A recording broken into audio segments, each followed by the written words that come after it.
ಗುರುಸಿದ್ದೇಶ್ವರ ಶಿವಾಚಾರ್ಯ ಮಹತ್ವ ನಿಮ್ಮ ಬೇಡಿಕೆ ಇತ್ತು, ನಾನು ಈ ಕಾರ್ಯಕ್ರಮಕ್ಕೆ ಬರಬೇಕು, ಉದ್ಘಾಟನೆ ಮಾಡಬೇಕು ಅಂತೇಳಿ.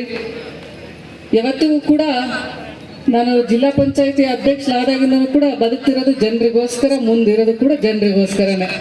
ಯಾವತ್ತು ಇಷ್ಟೊಂದು ಅಭಿಮಾನ, ಇಷ್ಟೊಂದು ಪ್ರೀತಿ ಗಳಿಸಿರೋದೇ ದೊಡ್ಡ ಆಸ್ತಿ ನನಗೆ ಅಂತ ಹೇಳೋದಕ್ಕೆ ಬಯಸ್ತೀನಿ. ನಾನು ಇಡೀ ನನ್ನ ರಾಜಕೀಯ ಜೀವನದಲ್ಲಿ ಏನು ಗಳಿಸಿದೇನೋ ಗೊತ್ತಿಲ್ಲ, ಆದರೆ ನಿಮ್ಮೆಲ್ಲರ ಪ್ರೀತಿ, ವಿಶ್ವಾಸ, ಅಭಿಮಾನ ಗಳಿಸಿದ್ದೀನಲ್ಲ, ಇದಕ್ಕಿಂತ ದೊಡ್ಡದಾದಂಥ ಆಸ್ತಿ ಮತ್ತೊಂದಿಲ್ಲ ಅಂತ ಹೇಳ್ತಾ, ನಿಮ್ಮ ಪ್ರೀತಿ, ಅಭಿಮಾನ ಹಾಗೂ ನಿಮ್ಮ ವಿಶ್ವಾಸವನ್ನು ಇದೇ ರೀತಿಯಾಗಿ ನಿಮ್ಮ ಸೋದರಿ ಉಳಿಸ್ಕೋತೀವಿ ಅಂತೇಳಿ ಎಲ್ಲ ನನ್ನ ಸೋದರ ಮಿತ್ರರು ಭಾಳ ಅದ್ಧೂರಿಯಾಗಿ ಈ ಗಣೇಶ ಮಹೋತ್ಸವವನ್ನು ಅರ್ಥಪೂರ್ಣವಾಗಿ ಆಚರಿಸಿದ್ದಾರೆ.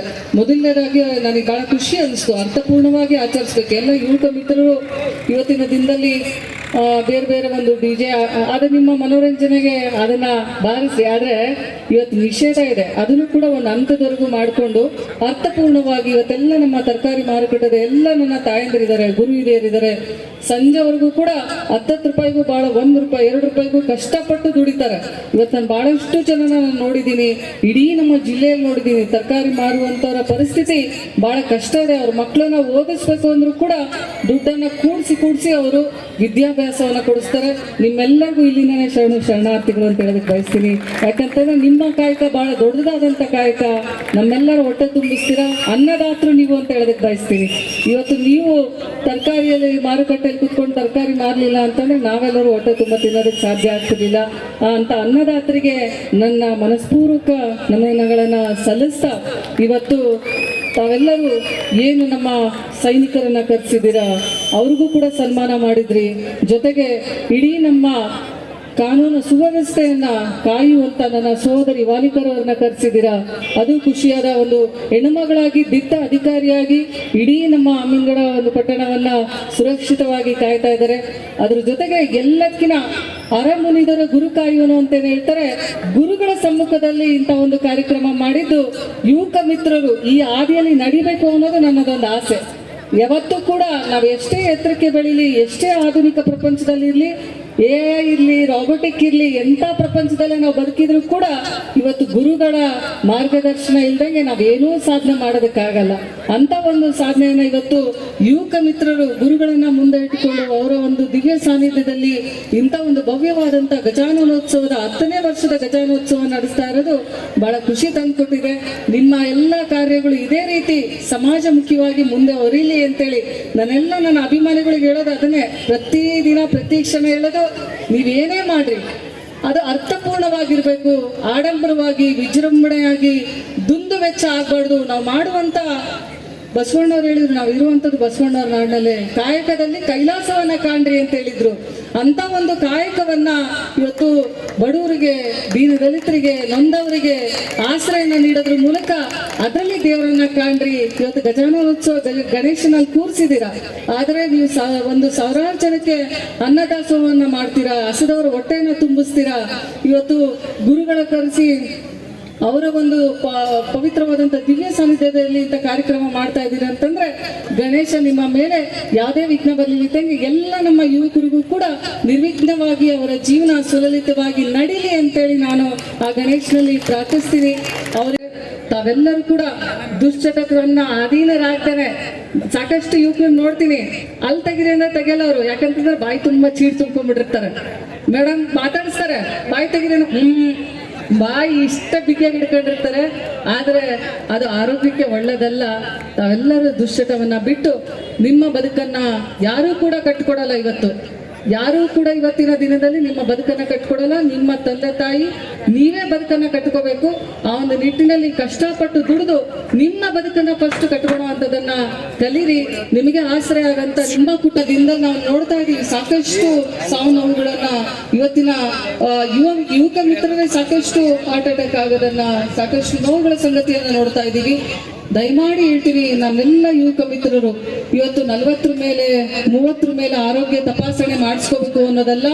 ಎಲ್ಲರೂ ಕೂಡ ನಿಮಗೇನೇ ಒಂದು ಆಯಾಸ ಸುಸ್ತು ಕೂಡ ನೀವೆಲ್ಲರೂ ಕಡ್ಡಾಯವಾಗಿ ವರ್ಷಕ್ಕೊಂದ್ಸರಿನಾದ್ರೂ ನೀವು ಆರೋಗ್ಯ ತಪಾಸಣೆ ಮಾಡಿಸ್ಕೊಂಡು ನಿಮ್ಮ ಆರೋಗ್ಯವನ್ನ ಸುರಕ್ಷಿತವಾಗಿ ಇಟ್ಕೊಂಡ್ರೆ ಇದೇ ನೀವು ನಿಮ್ಮ ಸೋದರಿಗೆ ಕೊಡುವಂತ ಉಡುಗೊರೆ ಅಂತ ಹೇಳೋದಕ್ಕೆ ಬಯಸ್ತೀನಿ.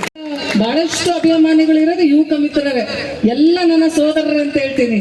ಇವತ್ತು ಅಂತ ಒಂದು ಸೋದರರನ್ನ ಎಲ್ಲರೂ ಬಹಳ ಪ್ರೀತಿಯಿಂದ ನನ್ನನ್ನು ಕರೆಯೋದು ವೀಣಾ ಅಕ್ಕ. ಎಲ್ಲ ಹತ್ರನೂ ಅದನ್ನೇ ಒಂದು ಕರೀತಾರೆ.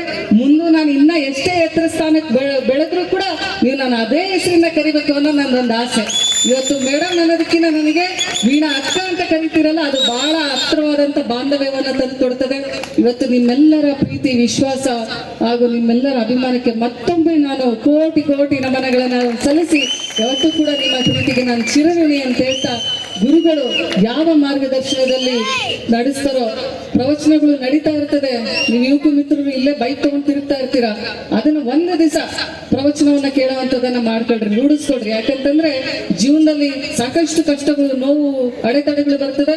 ಅವನ್ನೆಲ್ಲ ನಾವು ಗೆದ್ದು ನಮ್ಮ ಜೀವನವನ್ನ ಮುಂದುವರಿಸಬೇಕು ಅಂತಂದ್ರೆ ಅಧ್ಯಾತ್ಮ ಬಹಳ ಮುಖ್ಯ ಆಗಿರೋದ್ರಿಂದ ತಾವು ಕೂಡ ಆ ಅಧ್ಯಾತ್ಮವನ್ನ ಅಳವಡಿಸ್ಕೊಂಡು ಗುರುಗಳ ಮಾರ್ಗದರ್ಶನದಲ್ಲಿ ನಾವು ನೀವೆಲ್ಲರೂ ನಡೆಯೋಣ ಅಂತ ಹೇಳ್ತಾ, ಇಲ್ಲಿರುವಂತಹ ಸೈನಿಕರಿಗಾಗಿರ್ಬೋದು, ಅದೇ ರೀತಿ ನನ್ನ ಸೋದರಿಯಾದಂಥ PSI ಮೇಡಮ್ ಅವ್ರಿಗಾಗಿರ್ಬೋದು, ಎಲ್ಲರಿಗೂ ಅವರ ಸೇವೆ ಕೂಡ ಬಹಳ ಅಪಾರವಾಗಿರೋದ್ರಿಂದ ಅವ್ರಿಗೂ ಕೂಡ ನಮಸ್ಕಾರಗಳನ್ನ ತಿಳಿಸ್ತಾ, ಇಲ್ಲಿರುವಂತ ಎಲ್ಲ ಗುರು ಹಿರಿಯರು, ನಾನು ಬರೀ ಯುವಕ ಮಿತ್ರರು ಅಷ್ಟೇ ಅಲ್ಲ, ಗುರು ಹಿರಿಯರು ಪಾಪ ಇಲ್ಲ ನಮ್ಮ ಉಲ್ಲಾಟದಲ್ಲಿ ಬಂದಿದ್ದಾರೆ, ಬಹಳಷ್ಟು ಅಭಿಮಾನ ನನ್ನ ಬಗ್ಗೆ. ಅವ್ರ ಊರಿಗೆ ಒಂದು ಸರಿ ನಾವು ಕಾಲಿಟ್ಟು ಹೋಗ್ಬೇಕಲ್ಲ, ನೀವ್ ಹೆಂಗೆ ಇವತ್ತು ನಾನು ಬರಲೇಬೇಕಂದ್ರಲ್ಲ, ಅದೇ ರೀತಿ ಒಂದು ಪ್ರೀತಿ ಅಭಿಮಾನವನ್ನ ಪ್ರತಿಯೊಂದು ಜಿಲ್ಲೆಯಲ್ಲಿ ಪ್ರತಿಯೊಂದು ಗ್ರಾಮದಲ್ಲೂ ಇಟ್ಟಿದ್ದಾರೆ. ಅದಕ್ಕೆ ಯಾವತ್ತೂ ಕೂಡ ನಾನು ಚಿರಋಣಿ. ನಿಮ್ಮೆಲ್ಲರ ಪ್ರೀತಿ ವಿಶ್ವಾಸಕ್ಕೆ ನಾನು ಯಾವತ್ತೂ ಆಭಾರಿಯಾಗಿರ್ತೀನಿ ಅಂತ ಹೇಳ್ತಾ, ನಿಮ್ಮೆಲ್ಲರ ಆರೋಗ್ಯದ ಕಡೆ ಗಮನ ಹರಿಸ್ರಿ ಅಂತೇಳಿ, ಇವತ್ತೇನು ಒಂದು ತರಕಾರಿ ಮಾರುಕಟ್ಟೆಯಿಂದ ಈ ವಿಜೃಂಭಣೆಯಿಂದ ಅದ್ದೂರಿ ಕಾರ್ಯಕ್ರಮವನ್ನ ಇಷ್ಟು ದಿವಸ ಬಿಸಿಲು ಗಾಳಿ ಎಂದಲೇ ನೀವು ತರಕಾರಿಯನ್ನ ಮಾರ್ತೀರಾ, ಹಣ್ಣುಗಳನ್ನ ಮಾರ್ತೀರಾ, ಒಂದು ದಿನ ನಿಮಗೋಸ್ಕರ ಈ ಮನೋರಂಜನೆ ಕಾರ್ಯಕ್ರಮ ನಮ್ಮ ಯುವಕ ಮಿತ್ರರು ಆಯೋಜಿಸಿದ್ದಾರೆ. ಅದನ್ನೆಲ್ಲ ಒಂದು ಖುಷಿಯಾದ ಆನಂದವನ್ನ ಒಂದು ಆನಂದಿಸಿ ಸುರಕ್ಷಿತವಾಗಿ ನಿಮ್ಮ ಮನೆಗಳಿಗೆ ತಲುಪ್ರಿ. ನಿಮ್ಮ ಭವಿಷ್ಯನೂ ಕೂಡ ತಾಯಿ ಬನಶಂಕರಿ ಒಂದು ಸ್ಥಾನದಲ್ಲಿ ನಿಂತು ನಾವು ಮಾತಾಡ್ತಾ ಇದ್ದೀವಿ. ಆ ದೇವಿ ನಿಮಗೆಲ್ಲರಿಗೂ ಆಯುರ ಆರೋಗ್ಯ ಆಯುಷ್ಯನ ನೀಡಲಿ, ಇನ್ನ ಹೆಚ್ಚು ಹೆಚ್ಚು ಅಭಿವೃದ್ಧಿಯನ್ನ ನೀಡಲಿ, ಹೆಚ್ಚು ಹೆಚ್ಚು ನಮ್ಮ ತಾಯಂದ್ರಿಗೆ ಆರ್ಥಿಕವಾಗಿ ಸಬಲತೆಯನ್ನು ನೀಡಲಿ ಅಂತೇಳಿ ಹೇಳೋದಕ್ಕೆ ಬಯಸ್ತೀನಿ. ಕೂಡ ಮಾಡಿದ್ದಾರೆ. ಈ 10 ವರ್ಷಗಳ ಕಾಲ ನಡೆತಕ್ಕಂಥ ಈ ಸಿದ್ಧಿವಿನಾಯಕ ಸಂಘ ಮುಂದಿನ ದಿನಗಳಲ್ಲಿ ಇನ್ನೂ ಹೆಚ್ಚಿನ ಕಾರ್ಯಕ್ರಮ ಮಾಡಲು ನಾವು ಏನು ವೇದಿಕೆ ಮೇಲೆ ಇದೀವಿ, ತಮ್ಮೆಲ್ಲರಿಗೂ ಸಪೋರ್ಟ್ ಇರ್ತೈತೆ. ಆದ್ರೆ ದುಂದು ವೆಚ್ಚ ಮಾಡಲಾರ್ದು ಕಾಶ್ಯಪ್ಪನವ್ರು ಹೇಳ್ದಂಗ DJ ಹಚ್ಚೋದು, ಕುಣಿದಾಡೋದು, ಗಣಪತಿ ಕಳ್ಸೋಕೆ ಹೋದಾಗ ಏನೇನೋ ಮಾಡೋದು, ಅಂಥವೆಲ್ಲ ತಾವು ಯುವಕರು ಮಾಡಬಾರ್ದಂತ ಈ ಸಂದರ್ಭದಲ್ಲಿ ನಾನು ಹೇಳಕ್ಕೆ ಇಚ್ಛಪಡ್ತೀನಿ. ಅದರ ಜೊತೆಯಲ್ಲಿ ತಾವೇನು ಈಗ ಒಂದು ಕನಕ ಮೆಲೋಡಿ ಒಂದು ಕಾರ್ಯಕ್ರಮ ಅದನ್ನು ಕೂಡ ಈಗ ಹಮ್ಮಿಕೊಂಡಿದ್ದೀರಿ. ಆ ಕಾರ್ಯಕ್ರಮ ಕೂಡ ಯಶಸ್ವಿಯಾಗಲಿ ಅಂತ ಈ ಸಂದರ್ಭದಲ್ಲಿ ಹಾರೈಸಿ, ತಾವೇನು ಅನೇಕ ಕಾರ್ಯಕ್ರಮ ಹಮ್ಮಿಕೊಂಡಿದ್ದೀರಿ, ಮುಂದಿನ ದಿನಗಳಲ್ಲಿ ಇನ್ನೂ ಈ ಸಿದ್ಧಿವಿನಾಯಕ ಸಂಘ ಹೆಚ್ಚಿನ ರೀತಿಯಲ್ಲಿ ಕಾರ್ಯಕ್ರಮ ಆಗಲಿ ಅಂತ ಹಾರೈಸಿ, ತಮ್ಮ ಪೂಜ್ಯರ ಆಶೀರ್ವಾದ ಈ ಸಂಘದ ಮೇಲೆ ಇರ್ತೈತೆ ಅಂತ ಈ ಸಂದರ್ಭದಲ್ಲಿ ಹಾರೈಸಿ, ಪೂಜ್ಯರ ಆಶೀರ್ವಾದ ತಮಗೂ ನಮಗೂ ಕೂಡ ಈ ಎಮ್ಮೆನಗಡ ಜನತೆಗೂ ಕೂಡ ಇರಲಿ ಅಂತ ಈ ಸಂದರ್ಭದಲ್ಲಿ ಹಾರೈಸಿ ನಾನು 4 ಮಾತುಗಳು ವಿರಾಮ ಕೊಡ್ತೀನಿ. ಎಂಬ ಸಂಘವನ್ನು ಅಮ್ಮಿನಗರದಲ್ಲಿ ಅದ್ಭುತವಾಗಿ ಕಟ್ಟಿ ಬೆಳೆಸಿದಂತ ಸಂಘ ನೆನಪಿಗೆ ಬರುತ್ತದೆ. ಯಾಕಪ್ಪ ಅಂತಂದ್ರೆ ಅದು ಯಾವ ರೀತಿ ಸಂಘ ಕಟ್ಟಿದ್ರು ಅದೇ ರೀತಿ ಈ ಸಂಘನು ಐತೆ ಅನ್ನೋದು ನನ್ನ ಮನದಟ್ಟಾಗಿದೆ. ಯಾಕಪ್ಪ ಅಂತಂದ್ರೆ ಒಂದು ನಾಯಕತ್ವ ಹೆಂಗಿತ್ತಂದ್ರೆ ಸಿದ್ಧಿವಿನಾಯಕದ ಮೊದಲಿಂದ ಒಬ್ಬರನ್ನು ಬೆಳೆಸುವುದು ನಾಯಕ ಬಡವದ ಶ್ರೀಮಂತ ಅಂತ, ಇನ್ನೊಬ್ಬರನ್ನು ತುಳಿಯುವುದೇ ಬಡವನ. ಆ ರೀತಿ ಸಂಘವನ್ನು ಕಟ್ಟಿದಂತ ಬೆಳೆಸಿದಂತ ಸಂಘ ಯಾವುದರಿತ್ತಪ್ಪ ಅಂದ್ರೆ ಅದು ಸಿದ್ಧಿವಿನಾಯಕ ಸಂಘ. ಎಲ್ಲ ಜಾತಿ ಪಕ್ಷವನ್ನು ಬೆಟ್ಟು ಒಂದು ಒಳ್ಳೆ ರೀತಿಯಲ್ಲಿ ಕಾರ್ಯಕ್ರಮವನ್ನು ವರ್ಷ ಹೊಸದನ್ನು ಕಾರ್ಯಕ್ರಮ ಆಯೋಜನೆ ಮಾಡುವಂತ ಸಂಘ ಅದಿತ್ತು. ಆದರೆ ಆ ಹೆಸರಿನಂತೆ ಇಟ್ಟುಕೊಂಡಂತ ಈ ಸಂಘ ಮತ್ತು ಅದೇ ರೀತಿ ಏನು ಟೀಮ್ಗಳನ್ನು ಒಳಗೊಂಡಿತ್ತಲ್ಲ ಅದೇ ರೀತಿ ಈ ಟೀಮನ್ನು ಒಳಗೊಂಡಿದೆ. ಅದಕ್ಕೆ ಯಾವತ್ತು ಯುವಕರು ತಮ್ಮಲ್ಲಿ ಏನ್ ಹೇಳ್ಬೋದಂದ್ರೆ ಒಂದನ್ನು ಮಾಡಿದಂತ ಕಾರ್ಯಕ್ರಮವನ್ನು ಇನ್ನೊಂದು ಡಿಫ್ರೆಂಟ್ ಆಗಿ ಮಾಡಿ ಊರ ಹೆಸರು ಮತ್ತು ಗಣ್ಯಮಾನ್ಯರ ಹೆಸರನ್ನು ತರುವಂತ ಕೆಲಸ ಆ ಯುವಕ ಮಿತ್ರರಿಂದ ಆಗ್ಬೇಕು. ಗಣೇಶ ಎಲ್ಲವನ್ನು ಕೊಟ್ಟು ಅವರಿಗೆ ಇನ್ನೂ ಹೆಚ್ಚು ಟೈಮ್ ಇಲ್ಲದಕ್ಕೆ ಹೆಚ್ಚು ಅವರಿಗೆ ಆಶೀರ್ವಾದ ಮಾಡಲಿ ಅಂತ ಈ ಮೂಲಕ ಹೇಳ್ತಾ ಧನ್ಯವಾದಗಳು. ಈ ವಿನಾಯಕ ಸಂಘದವರು 2 ದಿವಸದಿಂದ ಆರೋಗ್ಯ ತಪಾಸಣಾ ಶಿಬಿರವನ್ನು ಏರ್ಪಡಿಸಿದ್ರು ಅಮ್ಮಿನಗಡ ಗ್ರಾಮದೊಳಗೆ. ತುಂಬಾ ಶ್ಲಾಘನೀಯವಾಗಿರ್ತಕ್ಕಂಥ ಕಾರ್ಯಕ್ರಮ. 210 ಜನರಿಗೆ ಉಚಿತ ತಪಾಸಣೆಯನ್ನ ಮಾಡಿದಂತ ಈ ಒಂದು ಸಂಘದ ಎಲ್ಲ ಸದಸ್ಯರಿಗೂ ಉತ್ಪೂರ್ವಕವಾದಂಥ ಅಭಿನಂದನೆಗಳನ್ನು ಸಲ್ಲಿಸುವುದರ ಮೂಲಕ ಅವರಿಗೆ ಅಭಿನಂದನೆಗಳನ್ನು ಸಲ್ಲಿಸ್ತೀನಿ. ಹಾಗೆ ಭಾಳ ಹೊತ್ತು ಮಾತಾಡಬೇಡ ಅಂತ ಹೇಳ್ಯಾರ. ನಮ್ದು 10 ನಿಮಿಷ ನಮ್ಮ ಅಧ್ಯಕ್ಷರ ಟೈಮ್ ತೊಗೊಬಿಟ್ರು. ಇನ್ನೊಂದು ಸಂಘದ ಯಾವತ್ತೂ ಸದಸ್ಯರಿಗೆ ಮನಮುಟ್ಟುವಂಥ ಒಂದು ಕಿವಿ ಮಾತು ಹೇಳ್ತೀನಿ. ನೀವು ತಪ್ಪರು ತಿಳ್ಕೊರಿ ಒಪ್ಪರು ತಿಳ್ಕೊರಿ. ಬಂಡಿ ಚೆನ್ನಾಗ ಹೊಂಟೈತೆ ಅಂದ್ರೆ ಕೀಲ್ ಬಿತ್ತು ಮಂದಿ ಕುಂಡಾತ್ಮರು ಭಾಳ ಇರ್ತಾರೆ. ಆ ಒಂದು ದಿಶೆಯೊಳಗೆ ತಾವು ಕಾರ್ಯೋನ್ಮುಖರಾಗಿರ್ಬೇಕು. ಯಾಕಂದ್ರೆ ನನ್ನ ಅನುಭವ ಆಗೈತಿ. ಚೆನ್ನಾಗ ಹೊಂಟೈತೆ ಕೀಲು ಬಿಚ್ಚಿ ಬಿಡ್ತಾರೆ ಮಂದಿ. ಸುಮ್ನೆ ಕರೆದು ಬಿಡುದು, ಏನ್ರಿ ಹೇಳ್ಬಿಡುದು. ಆ ಬಗ್ಗೆ ತಾವು ದಯವಿಟ್ಟು ಆ ಗಮನವನ್ನು ಕೊಡಬೇಡ್ರಿ. ಸಿದ್ಧಿವಿನಾಯಕ ಊರಿನ ಎಲ್ಲ ನಾಯಕರು ನಿಮ್ಮೆಂತದಾರ.